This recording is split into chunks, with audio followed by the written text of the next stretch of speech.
Hey guys, we're doing some random things today. Two random things actually.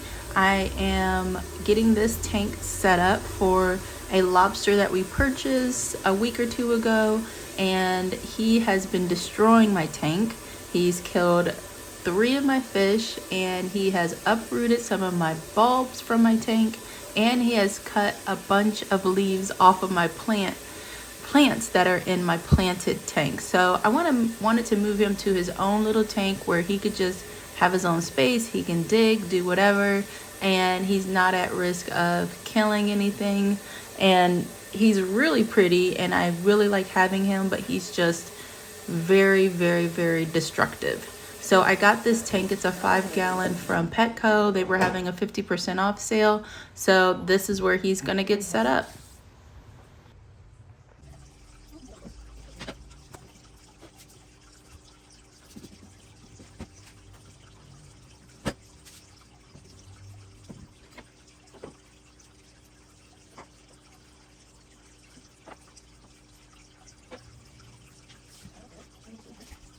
So I cleared off this shelf to put the 5-gallon aquarium with the lobster there. I think that'll be a good spot for him because he'll still get light from the plant shelf. And then also there are, I have a plug down here for the filtration system. So I think this will be a really good spot for him. Plus it's not quite eye level for me and my husband, but for the little one, it's eye level for her, and then the rest of us can kind of bend down to look at him. So like this. I think this will be a good spot for him, as opposed to up the top one, because the cord might not be long enough for the filtration system to hit the ground. So I think that's perfect.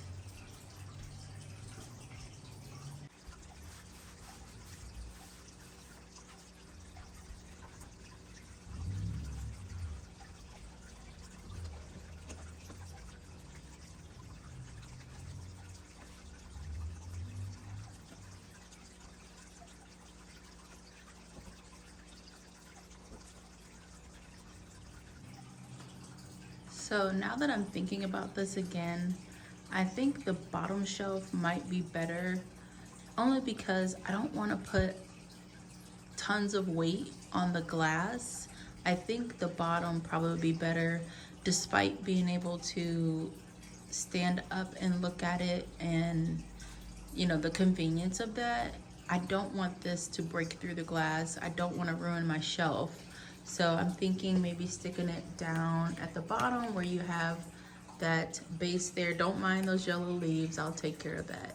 But that base there where it's not glass, it's just like a board kind of, that probably would be way more stable for the aquarium and the weight with all the water and the gravel. So let's go ahead and move it. I don't want to take any chances, even though I think it looks amazing on that shelf. I think that would be really cool space for an aquarium, but I can do some different types of aquatic things, and it doesn't have to be a aquarium this size holding this much water, because that, you know, water that gets really heavy. So yeah, let's go ahead and move this.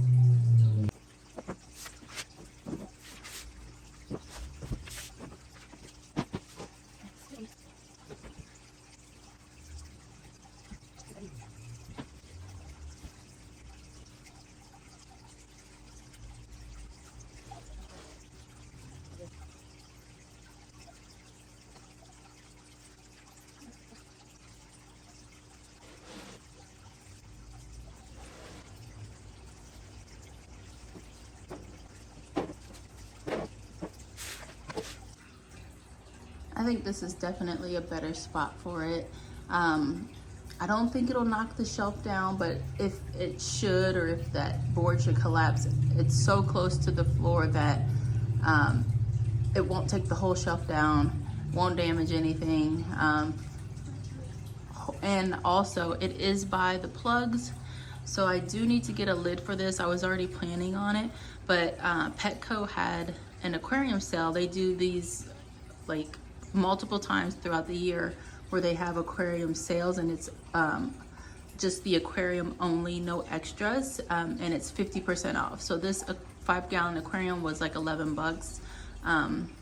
So I have to buy all the extra stuff separately. So getting a lid for this is something I will have to order online or check back in store and see if they have any. But this tank is so small, the lid should not be too much. But yeah, I have to move this lobster into its own tank because he is single-handedly destroying my other fish tank. So let me show you.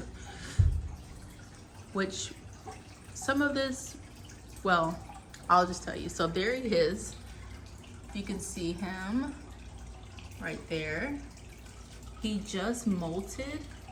I believe he did that last night because you can see some of his extra limbs there and some of his exoskeleton around the tank.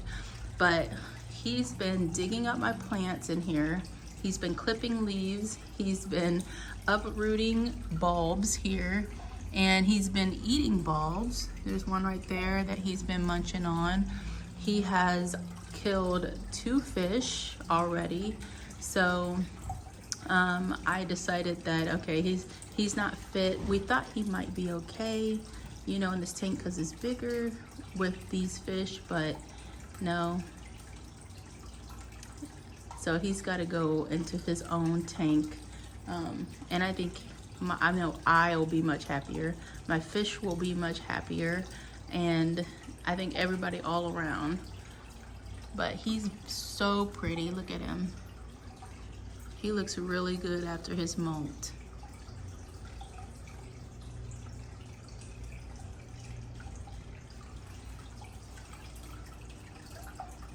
So I have a filter coming today for the 5-gallon tank. Let me just show you guys around a bit. So I have a filter coming today for this tank.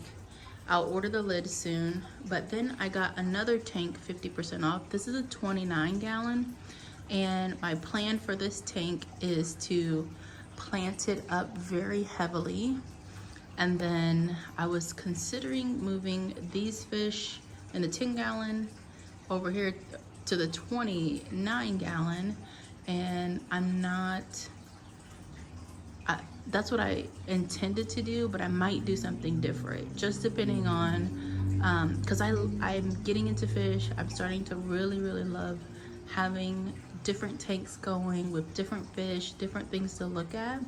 And I also am getting into aquatic plants. So I've got a couple tanks. Well, this tank has plants in it, and then this tank has plants. And so I plan to use some of those to start in here. And then one thing that I did in this tank that I haven't done in the others is I'm using a fluval substrate, which is supposed to be really good for growing plants and really good for fresh water fish. So if you can see down there, you see that granular? Yeah.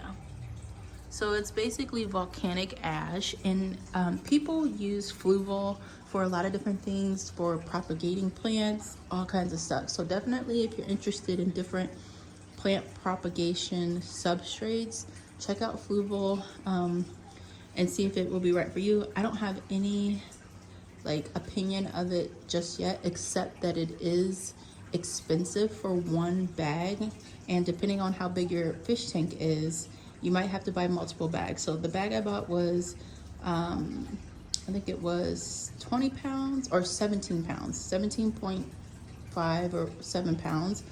And that cost me $41 for that. And it only filled up this tank. So just be aware of that. They do have the 8.8 pound bags that are like 20 bucks.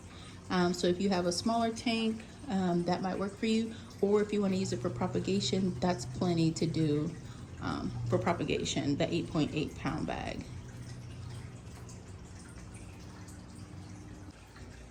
I plan on moving Larry the lobster probably tomorrow, because I'm gonna let his filter, when his filter gets here, I'm gonna set it up, and then I'm gonna let his water filter for at least 24 hours or a day, or as close as I can get it, before I move him in there, just so that it has a chance to clear up the water, clean up the water, and that he has a really good chance of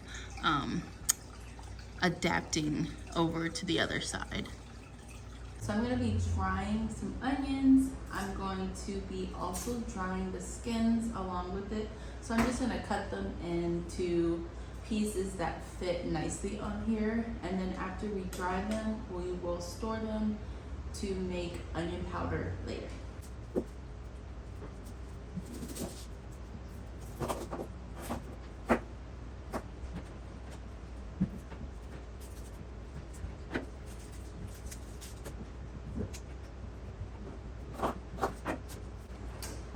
Are already starting to burn. First one down.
So cutting onions is diabolical on its own, but cutting tons of onions for onion powder,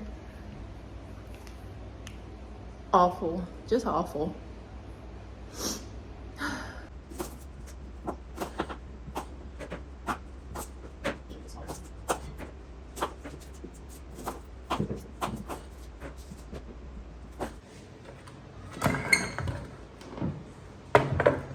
So here's the base.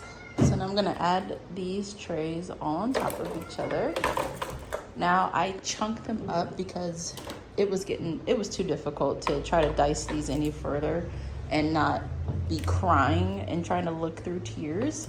So it'll take a little longer, but they'll still dry. So let's go ahead and get this started. Here's my lid.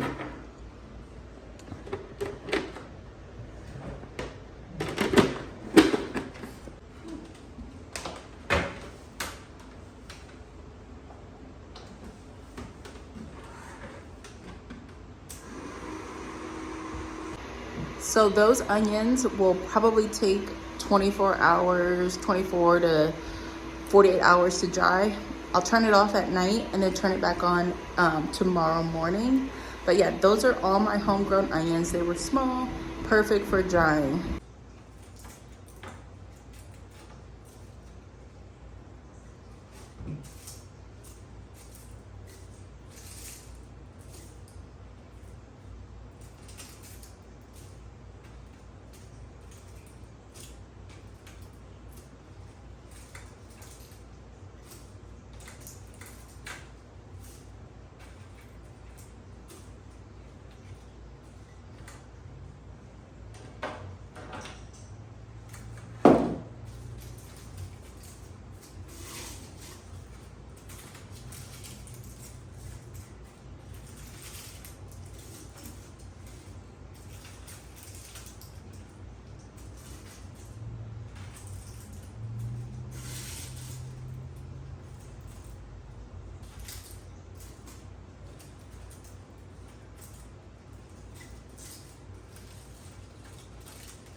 Thank you guys so much for watching this video. I know it was a little bit all over the place with the fish tank and then drying the onions, but that's kind of how our day-to-day lives go anyway, right?